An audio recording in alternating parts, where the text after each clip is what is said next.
Wow, quite a few people here already. We have Torun is back. Hi, Torun. Charlotte, funny thing, I'm at work, and this is probably the only reason I'm able to watch today. We're back at 6 o'clock. And Charlotte is very pleased that you're here, Torun. Arlene is here from sunny Manitoba. The temperature is 16 degrees Celsius and feels like 20 degrees, 6 degrees Celsius. I think it's 0 here, but we got a lot of snow.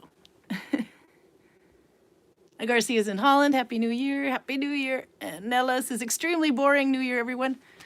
Oh, good that I have a plan. I have a plan to make your New Year's more fun. I have not been on Instagram or Facebook, so I need to get my crap together first. But I have an idea. Let's see. So Nella won't be so bored anymore. Ha ha ha. And Peruda's back. Welcome back, Peruda. Turun as it's in Austin, Texas, 67 degrees and drizzly outside. We got a little bit more than drizzle. That picture that is on the thumbnail is from this afternoon. So we had a lot of snow. It's about this deep. But this is Gudvangen, and the valley is warmer. So it'll be about this much tomorrow. But under it is a slick layer of ice because it kind of melted and froze the week before. And then we got all this snow on top of it. So you're walking through this big crunchy snow, soft snow actually, and it's quite nice. And all of a sudden, whoop, boom. So I think we've all landed on our butts today. But it's kind of the good land on your butt because you land in a big pile of snow. So it's just whoop. Carl says it's good to have a butt. He doesn't have one, so he'll have to be more careful when he walks. Anyway, so we're loving the snow. At least I am. Leif Holma is here. Hilstamin, fight the fetted. I will. He's back. He'll be. He's smoking. Carl's coming out.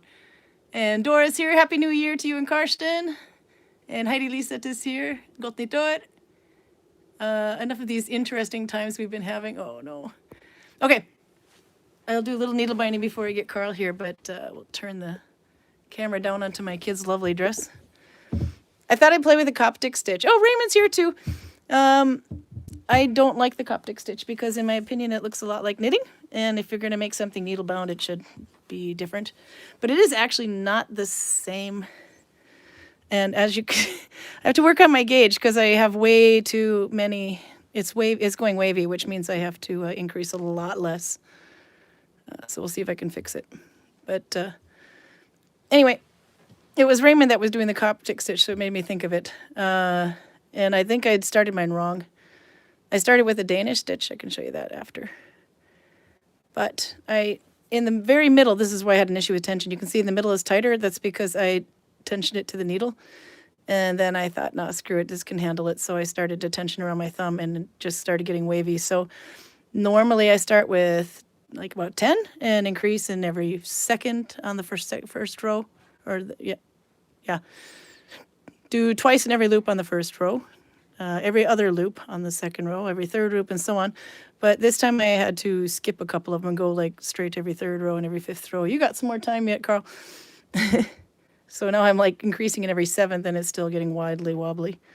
But this is the one stitch that probably has more stretch this way than others. And I used a fat yarn so it would show up better. So I've tensioned it to my thumb. You have to look for the cross loops here, which is there. That's where my color shifts. And then you can go in front, but you can also go in behind all the way. But I did mine this way, so I have to keep doing it that way. There's more than one way to do it. You have to check out Nylock and Tut's page. I bet Peruta can link that for you. So, let's see. Then you connect the cross loops, so right there. This is also an X connection, if you've seen it, or a cross connection. But I'm actually not going through that loop or anything behind my thumb. Just going in front of the long yarn. So how many of you have done the stitch and do you like it? And I'm probably not doing it any way or the others. You can also go in the opposite direction around. You can just pick the crosses. This is where I've increased in the previous row. So there's 2, so I'm just gonna have to force this one to be my cross. Hey, Max is here. Playing a little bit with a Coptic stitch or Tarum stitch. Because Raymond had me thinking about it, but it's not my favorite stitch. You can see it's not exactly like knitting because it crosses here. A knit will go loop like this, but this one actually twists, so it goes a little bit different. So it looks the same, and on the back it even looks like garter stitch, like knitting, but it's a little bit different because of this. There you go. Thank you, Peruta. So there's Coptic if you want to try it. If you don't know how to start Coptic, you can start with just doing a bunch of Danish. I started in the round so that it would increase a little bit faster, but I kind of regret doing that. This might have been easier going flat. But I don't think I need to increase for quite a while because it's going floppy. It'll still fix, but it's going floppy. And my OCD isn't having it. So there I will make a cross. And then just going in front of everything, but just under the leader yarn. But you can go just behind it. There's a bunch of different ways. You can do this way the whole time. But hey, Karsten's here too. Happy New Year. Okay, and this, I should always sew in your tail so that doesn't get sucked into your work. Like, it's going so wavy. I'm not increasing it all this row. And I thought to show a color change, but I'm not sure if I have the way to do this. But I can show you the Danish stitch. It does actually lay flat though, so I just have to stop increasing. But if you, oops, could I turn it down? Maybe I'll hold it up.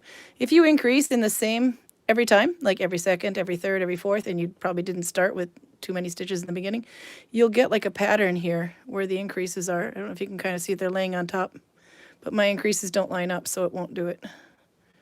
But you can get like a little star kind of a pattern thing going. But I'll show you how I started it. Let's see. So how many of you were in bad shape on New Year's Day? I'm looking at you, Raymond. Actually, we were in good shape because we both got the flu. Bumped my camera. I got too excited. There we go. We both got the flu right before Christmas, so I wasn't really in the mood for drinking much. So we had, but it saved. Sorry. Raymond says, laugh out loud, I didn't too badly on New Year's. I had to pick up my sister from the airport, so I couldn't have had too much to drink. So you were being responsible.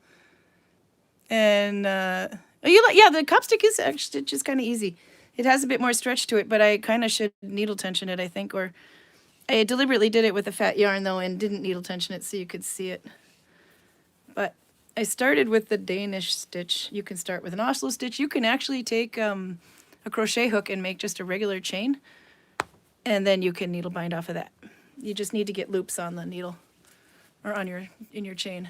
Turin had a 1.5 hour drive from where she celebrated New York. New Year's Eve, I always want to say New York when I see NY. New Year's Eve to my home, so I didn't drink much either. Everybody's responsible in our old age. We're getting good. I just didn't feel like it, actually. But, so we had a glass of Bailey's over ice, but I found a new Bailey's, and it was called limited edition. It's called tiramisu. Oh my God, that was good. So there we are with our classy tiramisu Bailey's on ice. Okay, finding the end. Get that out of the way. So you can start with just a regular loop. If you don't like it, just cut it off. Pretzel knot there, like that, but so the yarn goes down. Garcia says, I've been having the flu during Christmas and New Year's Eve, so non-alcoholic at all. Yeah, that's kind of it for us. We got to, I don't know, it was just constant fevers, so didn't really feel like drinking too much. And Aunt Connor's here, by the way. O'Connor. I had a fantastic New Year's Day, my son's birthday, so didn't drink too much on New Year's Eve. We're all a bunch of responsible people here. What yarn am I using today? Oh, this is the good stuff. This is unfortunately not made anymore. It's Sulka by Mirasol. So this is 60% merino wool, 20% alpaca, and 20% silk, which means it's a little trickier to splice because of the silk. But it's only 20%, and you got enough wool in there, so you can do it, but you really need a long overlap. You can see, where's my join? I did so well I can't see it. There, it's still a little moist. So there's my split, but it's a very long overlap. But yeah, no, I love this yarn. They stopped making it, unfortunately, but they did come out with something called Mitsi, M-I-T-S-I, and I don't know if they still make that either. This is about 10-year-old yarn. So every time I see it on fiend.no, which is like the Norwegian version of eBay, then I buy it, as long as it's not like ridiculously expensive, because it's a nice yarn. But it's from Peru, I believe. Yeah. Let's see what that says. Peru's heritage and culture of textile and artistry is one of the richest in the world. Without, I gotta get my glasses off. Without the shepherds tending their animals in the Peruvian highlands, we would not have this. We would not have this beautiful, luxurious yarn. By purchasing it, you are supporting the children of these shepherds and the continuation of this tradition. A portion of every purchase is dedicated directly to the funding of a school in the remote area of Manyani in the region of Puno. To find out more, visit mirasolperu.com, so you can see right there. So they did actually replace this yarn with an updated one, and Mitzi is, this is single ply, Mitzi is 2-ply. And I have made some things in that it's really soft, but I really wish they'd make this yarn again. But if you ever see it secondhand, get it. So I've been kind of hoarding it forever, but it's time to start using the good stuff. So, okay, so I started with a loop. And to do Danish, you just go through that and under the long one. And I shouldn't have thumb tensioned it because I wasn't thumb tensioning the whole thing, so that was my mistake. Then you catch it on your thumb, but that's just for gauge. So you can almost take it off just like dollar, but there's nothing going on behind. You just go through there and under the leader yarn. And you'll get this really annoyingly loose change that'll probably twist. But it'll, so we're getting a little needle binding today before I dig in Carl. You got some good Viking questions for Carl. Anything that will make him nuts. Life Ola, I'm looking at you.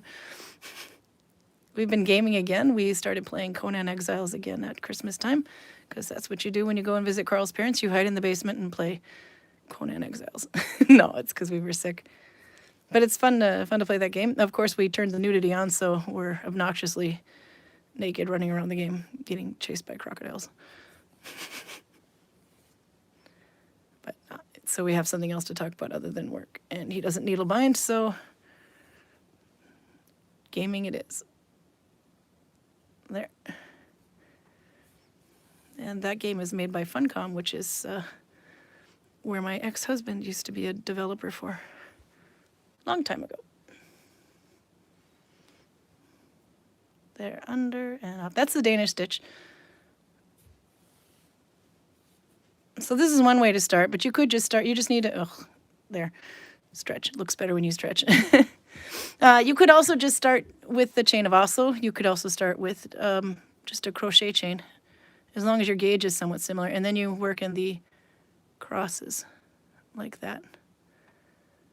So you got your cross, cross, cross, cross.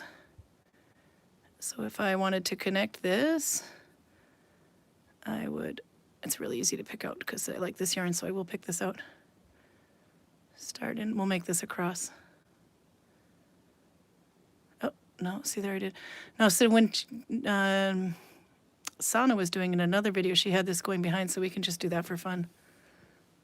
Hey, Adriana's here. I saw you, you can't hide. And in the cross, let's go behind this. At some point, I end up turning this and doing this upside down. I don't know why, it just makes it easier. Let's see, in the cross, try not to twist.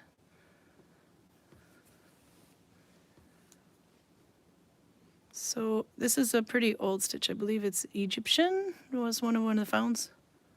It's not Viking that we know of. Just wait and keep digging. Oh, I got a good Viking question for Carl when he gets here. I saw an article. Did I go under? No, I went behind.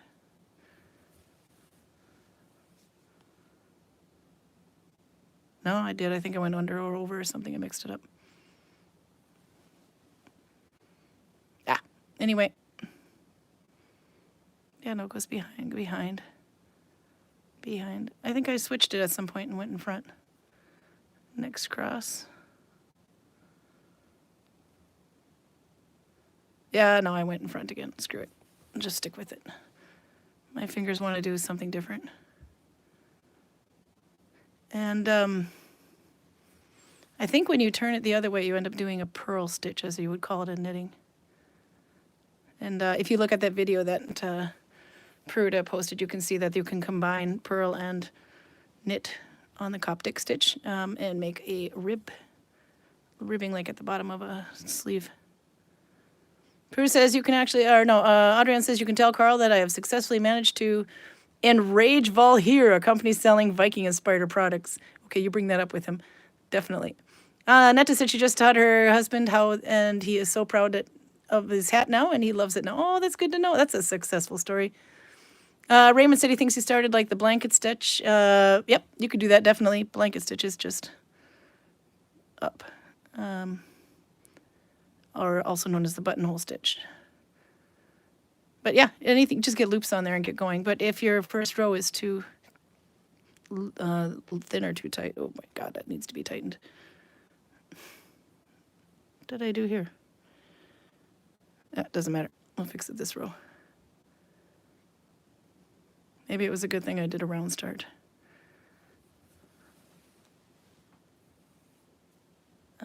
Let's see now and make sure it doesn't twist, which it looks like it, no, okay.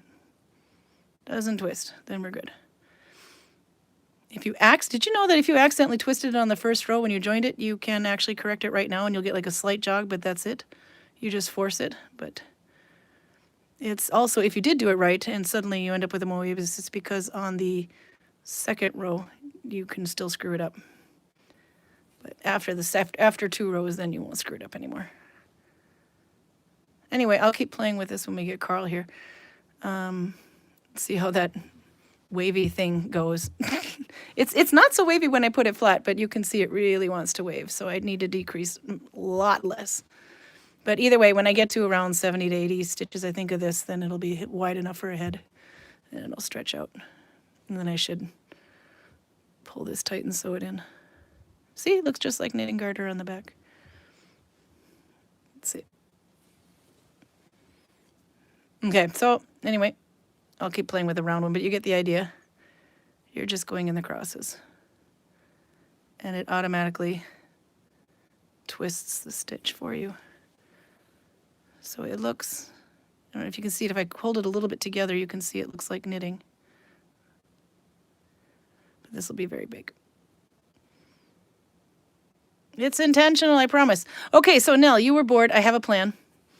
I have to put some stuff on Instagram. I've been off due to sick and bad arm and whatever, and Christmas. Okay, so now that the stash busting challenge is done, by the way, let's do the color challenge. So this is brown. It might not look like it, but it is. So let's make something brown. And it doesn't have to be purely brown. It can have other colors in it, but it has to have brown in it. You can knit, you can crochet, you can sew, you can paint even, whatever you want to do. Make something brown this week. Doesn't matter how, or this month, doesn't matter how big it is or how small it is. Make something brown. So that's what we're going to do. Arlene says, hey, I'm sitting here dressed like a Viking. Cool. Knitting an Edwardian sweater because I was on my way to return to Hogmanay. Hogmanay. Did I say that right? However, I have a flat tire and I can't get it fixed until Monday. Oh, no.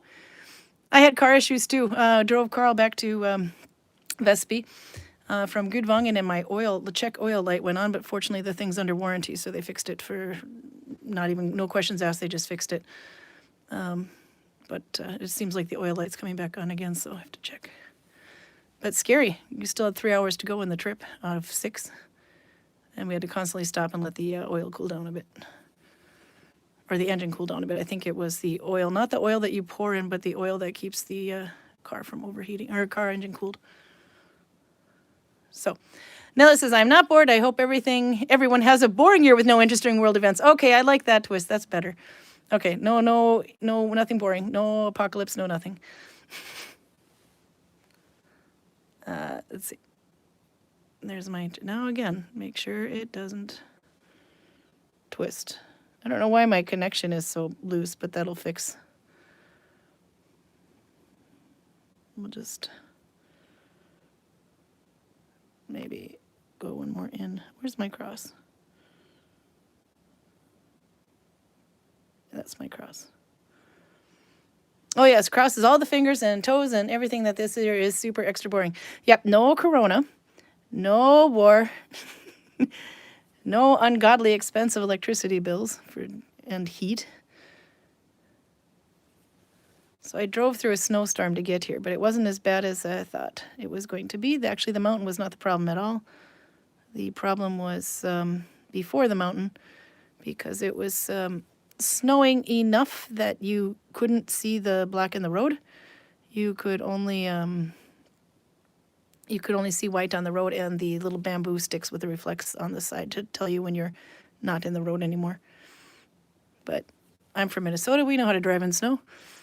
So I did quite well, but of course I didn't drive any faster than 60 and 80 the whole way because you want to be able to stop. And there weren't very many cars on the road, just buses and trucks, so that also helped out a bit. Because I can drive in the snow, but that doesn't mean everybody else can. And I have spent my fair time in the ditch too. Anyway, it's starting to do that. And I guess if I stretch it a bit, they'll fall into place a bit more. But, this might not be the best yarn to thumb tension with. So you get the idea. Now I have to show you something really cool, and then we'll get Karl. This is something you have to see. If I can turn this back a bit. Let's see. Do you know what that is? It's a picture that, this is quite cool. On the back, it says, born in 1846. This is in Norwegian, by the way. This is hair from Mrs. Johanna Sørensen, who died in 1926. Was born in was born in 1872. And another one died in 1932, and this is Mrs. Matilda Halvorsen. And then the hair flowers are made of circa. This was 1882 of the mother and daughter, Johanna Sørensen, and here's the birth dates again and the years. Matilda Halvorsen, 1872 to 1952. Matilda and Karl Halvorsen's daughter, Ingrid Bium, owned this nice picture after her father died in 1955 until she died in 1971. Then her son, Aushane Bium, who was born or owned it from 1971, and he died in 1984. And then his wife, Hjørdis Bium, took over it in 1984 after her husband died. And Hjørdis is my kid's great-grandmother, or my grandmother-in-law. So what I should actually write on here, and I never actually did it, but I got this she gave it to me about 7 years ago. She died about 4 years ago, maybe. In like the ripe old age of 93. So I have to write in there that when Karin Bium inherited this after Hjørdis Bium's death in the year that I have to pick it up at. But this is so cool. Have you ever seen this? You can either think it's creepy or you will really appreciate it. I think this thing is awesome. I've never seen anything like this before, but if you look up on Instagram or something, it's called hair twisting or something like that, Victorian usually. But what I can see, if I look pretty close, it is not null-bound or anything. But if you look really close there, not at my fingernails, it is a piece of wire. And it's kind of like you wrap the hair and twist the wire, wrap the hair, twist it, and you got these like big long thing of loops, and then you bend the loops together, and then you bind it a bit here, and you keep going. And it's actually not as hard as I thought it was, because first I thought, geez, did they sew all these hair loops together? But what they did is they twisted hair onto a wire and then wrapped the wire into the shape they wanted. Same thing here. If you go around a lot, you'll get that looking thing. But so there's two different kinds of hair in here. I don't know. I've tried to keep it out of the sunlight, but I don't know how the other people stored it as well. But it looks like this one was blonde and this one was more dark brown, but they both have some gray in there. But this would be a fun thing to try. But what a fun memory. I don't have anything like this from my family in the United States because my family started in the United States in 1908, I think, when they first came over, 1915 maybe. So I'm only a third generation American. But anyway, I had to show you that. That was cool. I've been meaning to show this for a while. Good, nice reflection of me. Anyway, I thought that was awesome. Okay, I'll let you look at it a bit more if I can get the camera to bend down, and I will go get Karl and save some fun questions. Hey, Carl. Light hula's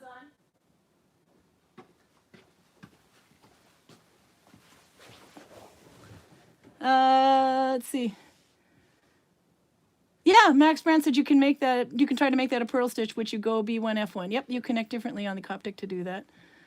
I showed him the hair. Have you ever seen anything like that, Carl? It's a Norwegian thing. Well, actually, no, it's Victorian hair art, I think is what they called I it. don't think it's a Norwegian thing. No. I think it is a weird old lady thing. No, I think it's, well, Victorian. It's a Carl.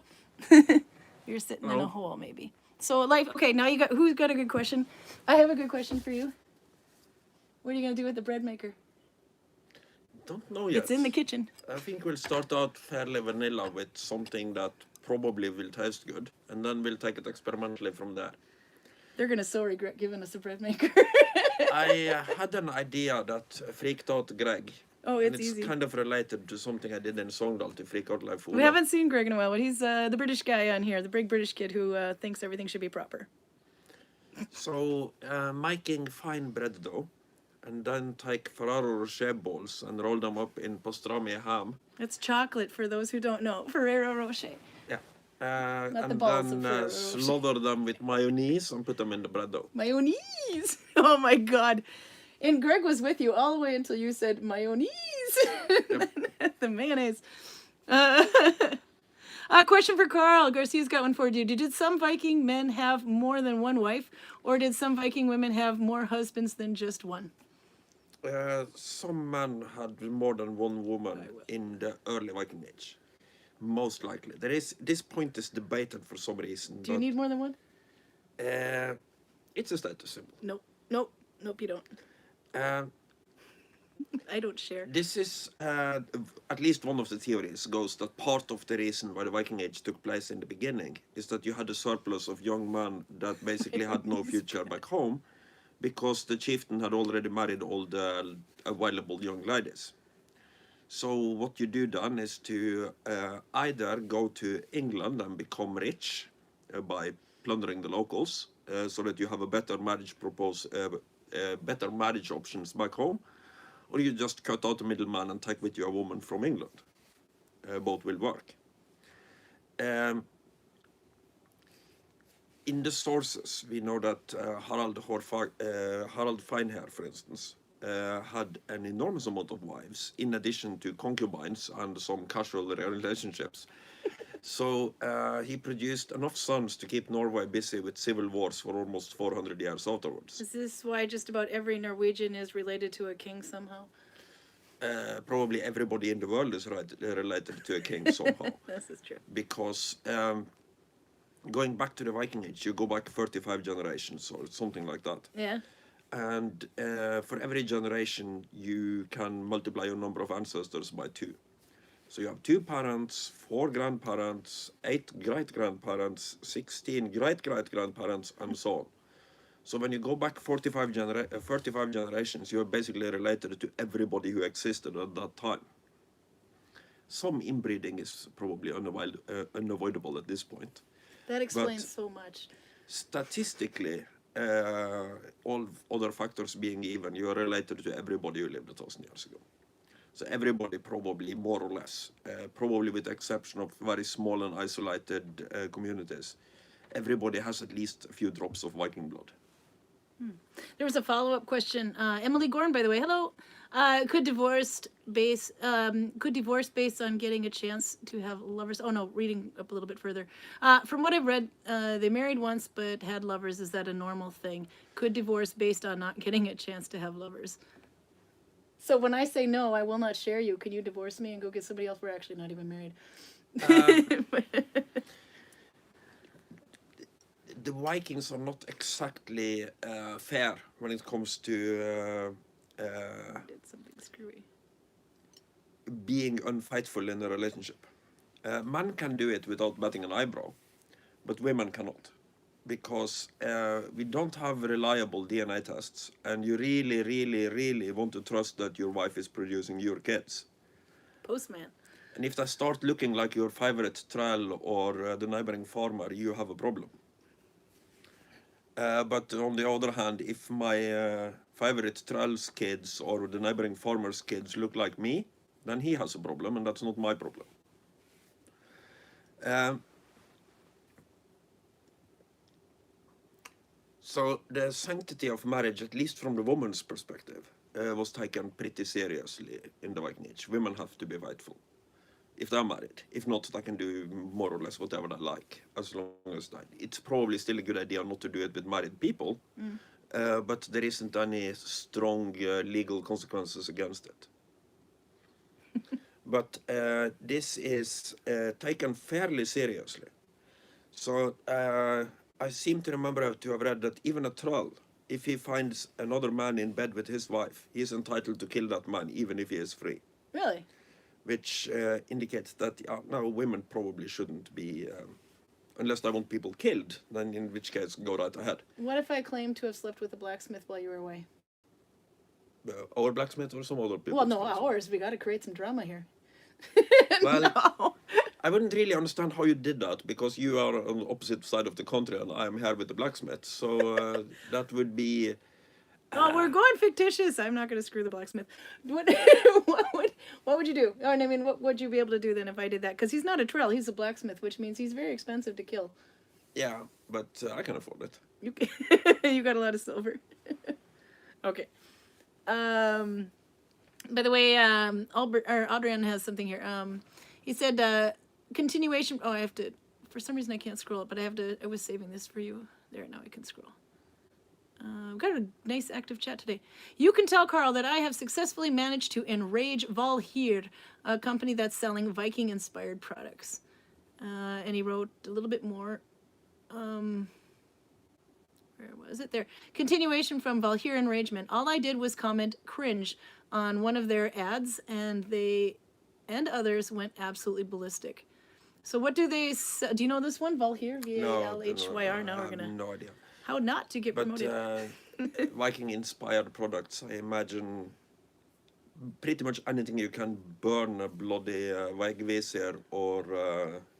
no, the Wayfarer symbol is not Viking. That's on or everything. the Ægishjalmar into. That's pretty much on everything. So, anyway, I want to know what you did. You just wrote cringe on something. What did you write cringe on? Was it the Vegvisir or the Wayfarer, whatever you call that, the symbol? Or the Ægishjalmar, because everybody likes to use those two symbols for Viking, and they're not. It's like the round one with the thing sticking out of it. Why? Where do they get that confusion from? I don't understand why it's confusing at all, because it's 1700s Icelandic Christian magic.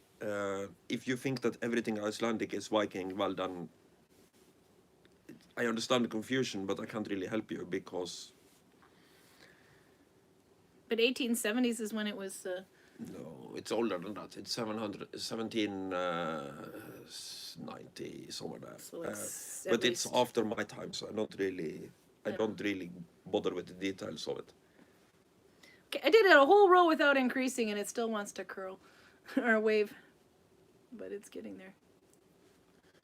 But it's from an Icelandic spellbook that basically is like the Svarte Boka or the Black Book. So it's basically Christian magic. Oh, Ashley's here too. Good morning. So sorry what I read about on Facebook. I looked at Facebook for about 5 seconds. I have to look at more, but sorry about that. Adrian said it was a wooden watch with the Vegvisir, of course, among other things. I think my ad count is around 5 now. Oh, I have another one. Did you read what Liga posted? No. They were digging up by Trondheim, and they found there's an old saga that they actually found proof of. So the saga was something that Sverre was writing. Had written about how the Birkebeiner.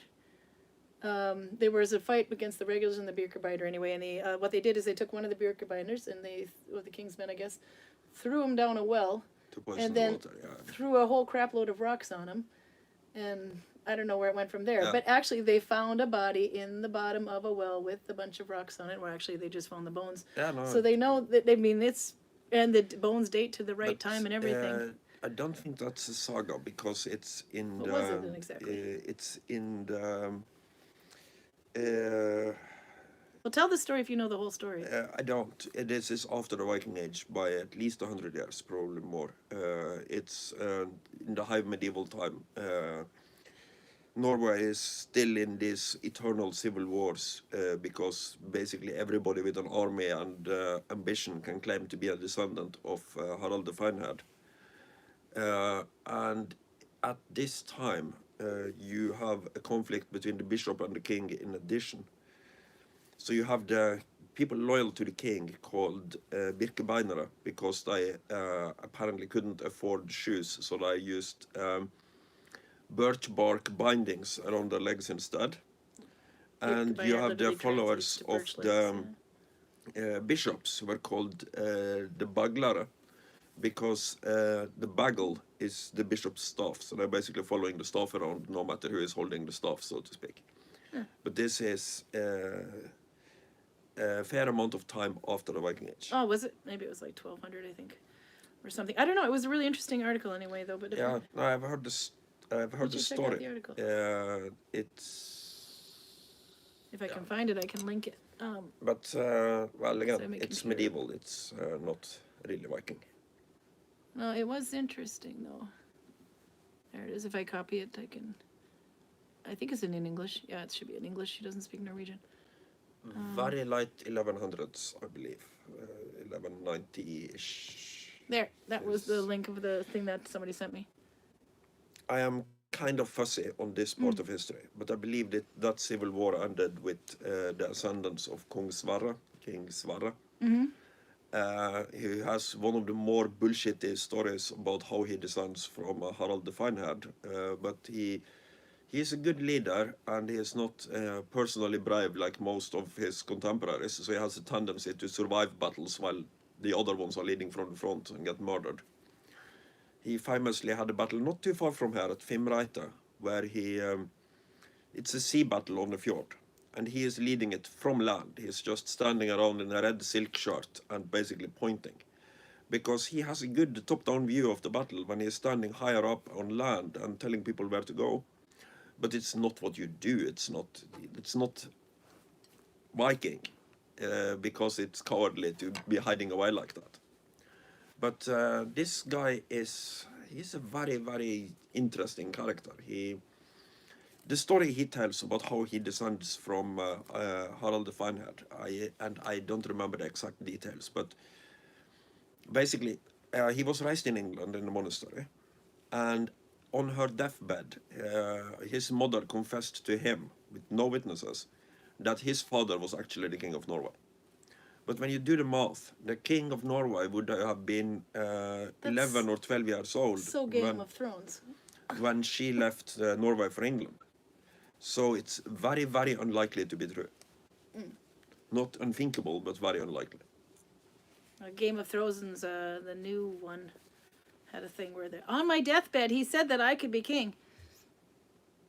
Anyway, there was Leif Ula had something fun for you too. I have to look up a little bit. Where was it? Ah, Kiwi's here as well. Let's see. You should frame his first bread.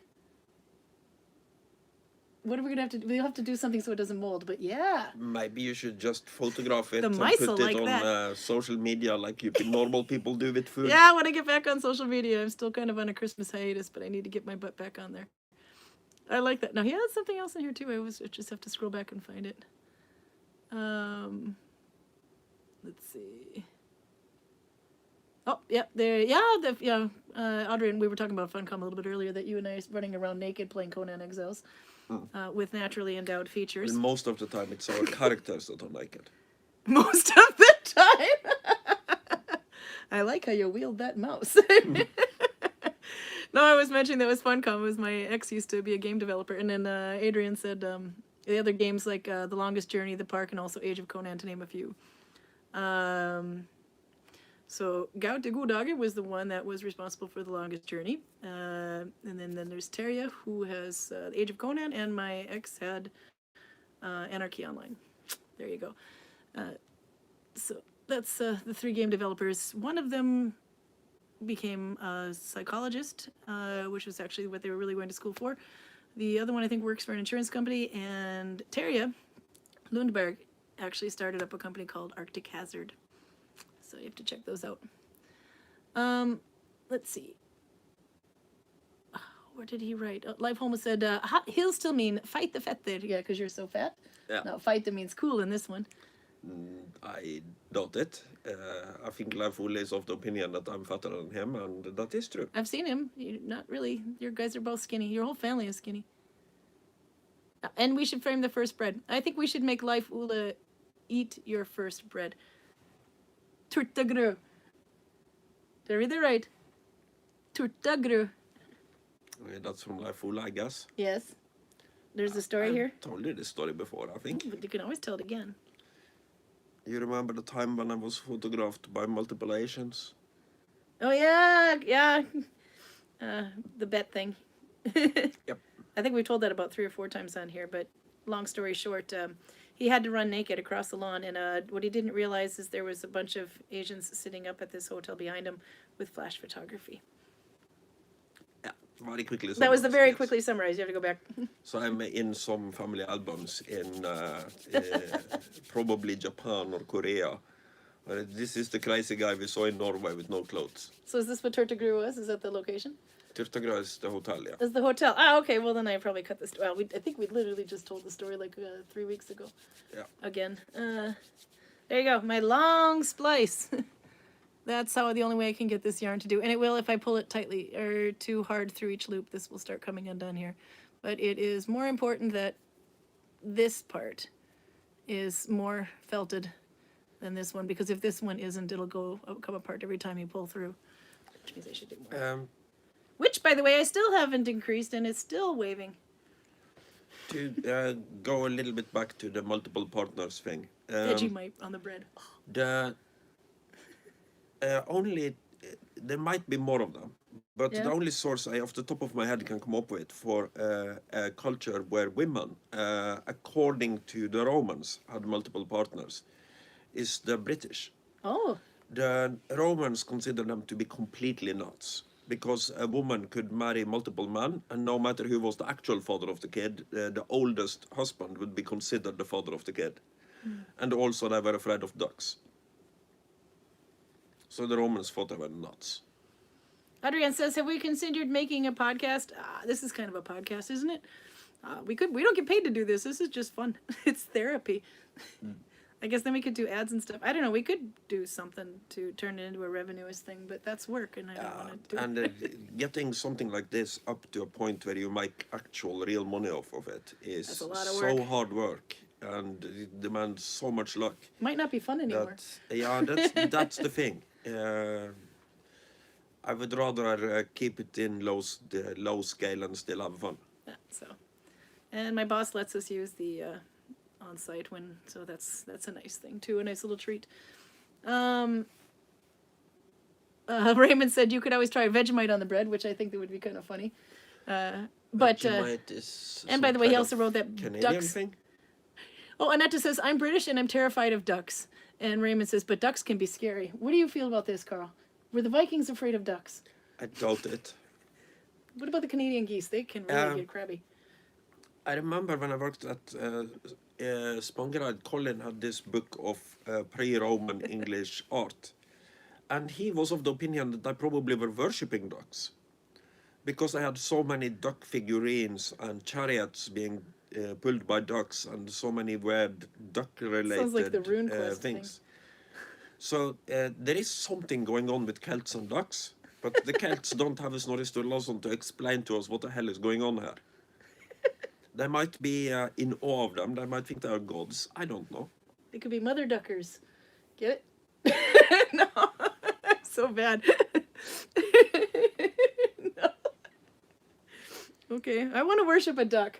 I think that could be fun. Yeah, why not? People Okay. are worshipping everything. So I think we need to make fairy bread. This is the thing Raymond knows about. I have not heard this before, but we have this like international day at the kids' school, and they have to bring something that represents where their family comes from. So if they're completely Norwegian, then pepperkaker or something very Norwegian. So when I sent my kids, I would send them with grilled cheese sandwiches, with cheddar cheese, of course. I would send them macaroni and cheese, things that are just very stupidly American. And then my friend from Australia, he's like, I sent them with fairy bread because Vegemite didn't go over too well when he sent it the year before.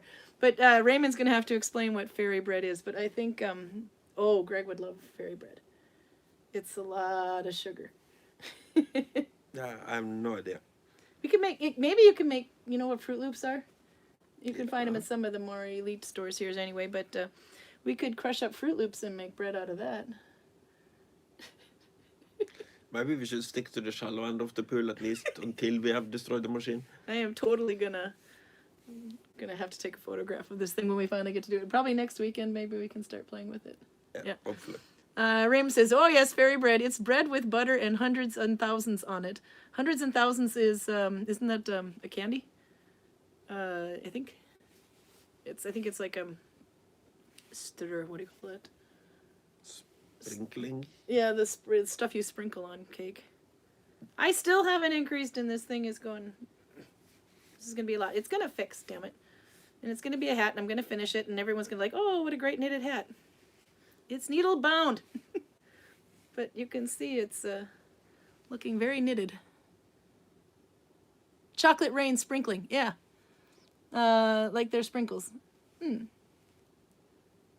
Okay, so what else did you have story-wise today? We got 13 more minutes. Do you have any more wide worlds of wisdom? Don't have a story, but Adrian's developed a little following on here. He's got a whole army of people now who are going to go onto this Vol here shop and, and terrorize them. In Dutch they call it Hagelslag. Hagelslag. That sounds like hail. I think I've heard about that, but I'm not entirely sure. Oh, Annette, let's see, there was actually a comment on there earlier. Annette O'Connor, British and I'm Terrified of Ducks. Kiwi writes, Annette O'Connor, the book Children of Ash and Elm by Neil Price is really good. It's available on audiobook too. Yeah. That's the one we highly recommend. Anytime anybody asks what's the best one to cover, we show them that one. Yeah. We got it in the shop now too. One hardcover left. If you are a grown-up and you can read a fairly advanced book, that's the one to go with. He had one called The Viking Way. I think we might have it on the shelf over there. The Viking Way is only about magic. Yeah, and it was a bit more, it was like reading a textbook in comparison. I couldn't read it. That is not as No. But that's available, so to speak, as the other ones. Yeah. But if you want a lot of detailed information about the concrete find, the Viking Way is the place to look for it. If it has anything to do with magic. Yep. But the Children of Ash and Elm was much more digestible than... Yeah, and it also covers the entire thing. Yeah. That we had... No, we don't have that book here, but... No, that was really good. I made the mistake of doing it, listening it to the first time on audiobook, but that was actually a good thing in a way because my attention span is like next to none. But I did get a feeling a couple of times that there must be a picture or something they're referring to and I can't see it. There are a few illustrations, but not that many. So when we got the book in the store, works fine. The first thing I did when we got into when we got them in the store was to flip through. There's a picture. One of the little figurines we sell in the store is talking about a lot because it's kind of a weird little thing from the Viking Age that indicates that what we think we know about Viking clothing might be completely wrong. Okay, explain. The figure seems to be wearing at least 3 different, what's the term?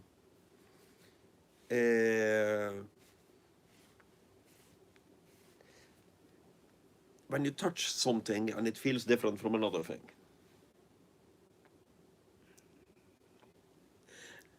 Charlotta, don't say it. Okay. It seems to be wearing at least 3 different items of clothing on top of each other. And the cut of this clothing is not what you associate with the Viking Age. It looks more modern or possibly Arabic. It's kind of hard to put your finger on. But if that character in any way represents how the Vikings were actually dressed, we have it way wrong. Yeah? So all this work we spent on our Viking clothing?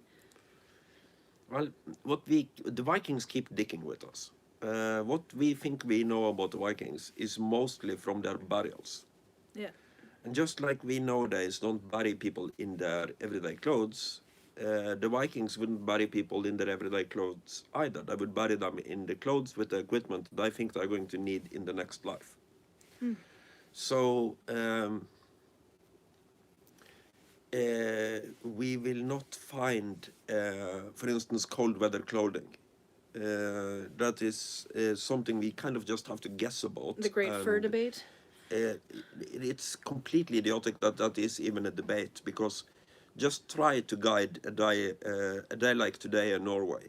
I had two guided tours back to back, and try to do that without any kind of fur.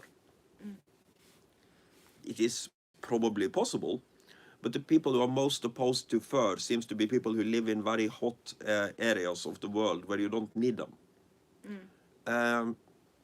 Hang around in Norway for a winter and imagine yourself living 1,000 years ago and going, you look at the bear and the reindeer and the sheep and go, huh, these fuckers don't seem to be freezing. Maybe they have something I haven't. Mother duckers. And maybe I can take it from them somehow with a sharp knife. I think that idea would occur to somebody. No, I still kind of like a Tufus realization too, though, that you see a flock of reindeer at the top of the mountain in the blistering cold, and they're surviving just fine. So maybe if you had their fur, you would survive too, and you do. Yes. Here we are, so many years later. Yeah, as Max Brandt's fairy bread is probably not for the diabetics. It would be, it's loaded with sugar, but it was something that was mostly for kids. Is it something kind of like what we Audrey's call here. sukkerbrød in Norwegian? What you make yeah. as a base for making bløtkake. Yeah, but you just, well, it's loaf actually, but then you just put like sprinkles like mad on it. It would be kind of fun to put the sprinkles in the bread. Maybe we got to try it. We got stuff to try. Oh, and Kiwi writes, I've been listening to the Norwegian podcast Kongerekke on NRK, and it makes me want to read more about the Norwegian Viking kings. You know, I've had that podcast. I've been subscribed to it for about a year, and I still haven't started it. Yeah, me neither, but we have their book in the store. I was listening to Henrettelspodden, which was It's just executions in the 1700s. 1800s. Yeah. But And then This Is Monsters is a good one. yeah, but neither of those have anything to do with the Viking Age. No, but Kongerekke has like one or two. No, Yeah. In the Viking Age, you have the first kings of Norway are actually literally in the Viking Age. So Harald Feinherr, Erik Bloodaxe, Håkon the Good. Then we have the sons of Gunhild, most notably Harald Greiklock. Then we have Still growing. Håkon Sigurdsson Jarl. Then we have Olav Tryggvason. Then we have another Lade Jarl for a while.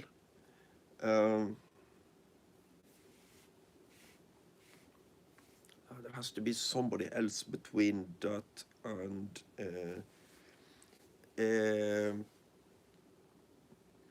then you have Saint Olav at some point. I think there is somebody in between there.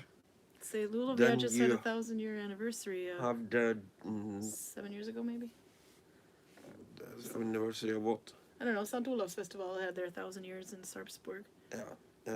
He shouldn't be dead at least for another 8 years, but that will be a big anniversary when it happens. Yeah. Then you have Magnus the Good. Then you have Harald Harada. And if you use the narrow definition of the Viking Age ends when he dies at Stamford Bridge. But if you use the wider one, you could say that the 3 or 4 guys who come after him are also in the Viking Age, because they're before the year 1100. All right. Well, I can see that my needle tension start was not. That's bugging the crap out of me on this thing. I don't like the very middle because it's needle tensioned, and it looks funny. But you know what? I'm just going to keep going because that part doesn't really get much. But I don't know how many stitches I am around, and this thing is still... I fixed the flat part at least, or the wobble, the wavy bit, by just literally not increasing for forever, and it fixed. I could add some steam to it, and it'll be perfectly flat. But this is the one stitch I know in needle binding that is stretchy this way instead of this way. It kind of looks, when I stretch it like this though, it kind of looks like that finger loom, knitting loom thing. When you make them like that, they can cross like this in the front too. So it must do somewhat similar, the same effect. Anyway, that's how it's going. But I don't have the circumference I need yet, so I will have to increase a little bit more, but I have to wait a bit longer. And then the back side looks like garter, as you can see. So there you go, Coptic stitch. See if you like it. It is extremely fast. Anyway, yeah, it looks kind of like brioche knitting when you stretch it out. Yeah, you're right. It does look like brioche knitting. That shaker sweaters in the 80s were made with brioche knitting, I think. Shakers, everybody had them. I had one. They were made of cotton. And everybody wants to come to Norway, which is really good. Robert says, I want to go to Norway and pick out a mountain. The last one got lost at sea. No, it what did it? It crashed in the Gaza's, no, in the... It was stuck in the Panama and the Suez Canal. Suez Canal. It was stuck in there, yeah. And then it blew up on Tonga or something. Exploded. We'll find him a new mountain. Kiwi's been doing the Oslo stitch this weekend. It's so slow. Oh, but it is so beautiful. That one I think we showed a couple of weeks ago. Before we went to Celia, I think I was making something out of the Oslo stitch, and it's really nice, and it's... Oh, yeah, no, I was making mittens out of them. I just have to finish them off. I didn't finish them because I found my leather gloves, and then I got sick, and yeah. But I will finish them because those things are awesome. They're, like, super thick. But, yeah, time-consuming. But it's definitely worth it, so if you give that one a try. That is not for the faint of heart, by the way, that Oslo stitch. But mostly it's the join, the way you join the stitch to the next row that makes it go whoop, and super thick. Turin says, someday I will come and visit Norway. Worst case scenario, I'll be there in 2028 after I've retired, and then I can spend more than a week here. I promise we'll have a whole new disease for you by then. It is 2 minutes to go. Any other famous parting words? I almost said farting last words. Don't do that. I don't really have anything. What do you want to do next week? Do you think we'll have time to play with the bread maker next weekend? I don't see why not. Might have to play it on Saturday, though, but... We'll just go home an hour earlier and we can play with the bread baker. We can play with the bread baker. Yay. I would like a soft start on the Friday before. Yeah? Try to make some ordinary bread and see if the thing works, Yeah. and find out how it works. So you don't see... we can be somewhat dim-witted when it comes to technological things. Yeah. So if you see us trying to use a bread baker for the very first time, that's just going to be cursing and recriminations without any bread. Ever hear what Norwegian sounds like when cursing? It's not as good as the Finnish one with the bear. Perkele! But Well, go ahead, do your best. Norwegian cussing at its finest. Bring on your Sogndal, Celia. Sogndal, they are very polite, generally speaking. Celia is worse. Okay, let's hear your Celia swearing. You don't have to translate it. You can just say it and everyone will just wonder. Det har vært kukjævlig kaldt i det siste. That's too nice. Skikkelig fittevær. Okay.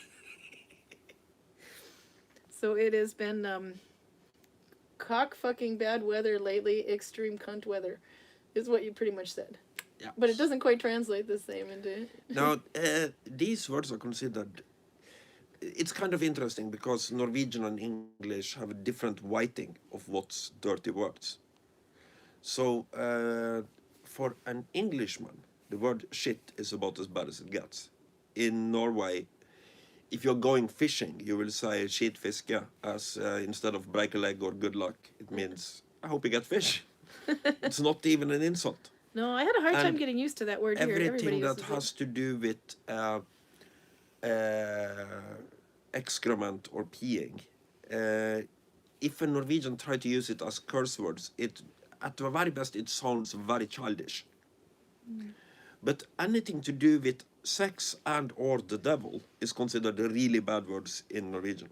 And particularly the combinations of these are really bad in Norwegian. So whenever a Norwegian person is really angry, if you directly translate him, it will sound like he is either encouraging you to go and do sexual things with the devil, encouraging the devil to go and do sexual things to you, or encouraging the devil to go and do sexual things with himself. What a great country. Yeah. Okay, it's 7:00. We should go. I see Regina logged in too just in the last minute, or she's probably been here the whole time and I didn't even notice because I should read chat more. Anyway, we'll see. So, make something brown by January. It doesn't have to be completely brown, but it has to have some brown in it. And I found a hashtag we can use. It's been used before. I think it's called Color of the Month Challenge. So somebody else might be doing it too, but So the color of the month challenge. So we have something to do because stash busting's done now. brown and pink. Nope, brown. But you have to have. It doesn't have to be completely brown. It just has to have brown in it, and it could be. This is for you. You're gonna wear this hat with pride. Okay. No, I'm not gonna give it to you. You'd lose it. But it's kind of cool looking. It's just like it looks almost like those blankets that are made with really large loops. The colors makes me think of the butthole of a rhinoceros. Fortunately, women shop too. The butthole of a rhinoceros. I knew I made the middle too tight. We're gonna go now. Bye. Bye. See you next week.